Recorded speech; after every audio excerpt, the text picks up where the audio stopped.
Hello guys, അപ്പോൾ ഇത് താനീൻ്റെ engagement second പാർട്ടാണ്. അപ്പോൾ ഞാൻ താനിയുടെ അടുത്ത് ഇങ്ങനെ ചോദിക്കുകയായിരുന്നു, താനി ടെൻഷൻ ഉണ്ടോ എന്ന്. അപ്പോൾ അവൾ പറഞ്ഞു ഇല്ല, എന്തിന്, ആൾ ഭയങ്കര ചില്ലാണെന്നൊക്കെയാണ്. പക്ഷെ എന്നാലും ചെറുതായിട്ട് എന്തോ. അപ്പോൾ ഇതാ ചെക്കൻ വന്നു. ചെക്കൻ അടിപൊളിയാണ്. ചെക്കൻ്റെ പേര് സൽമാനുൽ ഫാരിസ് എന്നാട്ടോ. പിന്നെ ഇതാ അവരുടെ ഓരോ ചടങ്ങുകളൊക്കെയാണിത്. ആദ്യം ചെക്കൻ വന്നിട്ട് ബൊക്കെ കൊടുത്തു. പിന്നെ കുറേ ഒരു ഹാമ്പേഴ്സും അങ്ങനെ ഇഷ്ടംപോലെ ഹാമ്പേഴ്സൊക്കെ ഉണ്ടായിരുന്നു. എനിക്കത് കാണുക ഭയങ്കര കൗതുകം, ഇങ്ങനെയൊക്കെ ഉണ്ടോ എന്നുള്ള. അങ്ങനെ ഞാനൊരു മുസ്ലിം ഫ്രണ്ടിൻ്റെ എൻഗേജ്മെൻറ്റ് ഇതുവരെയും പോയിട്ടില്ല കേട്ടോ, ആദ്യമായിട്ടാണ് പോണേ. മേ ബി അതിനെക്കൊണ്ടായിരിക്കും ഞാൻ കാണാത്തത്. എനിക്ക് ഭയങ്കര ഇഷ്ടമായി, നല്ല രസമുണ്ടായിരുന്നു. നല്ലൊരു ആംബിയൻസ് ആയിരുന്നു കേട്ടോ അവിടെ.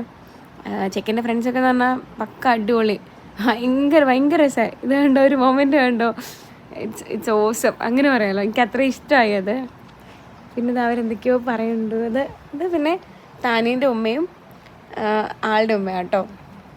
പരിപാടി അടിപൊളിയായിരുന്നു, കളറായിരുന്നു, ഒന്നും പറയാനില്ല, അടിപൊളി.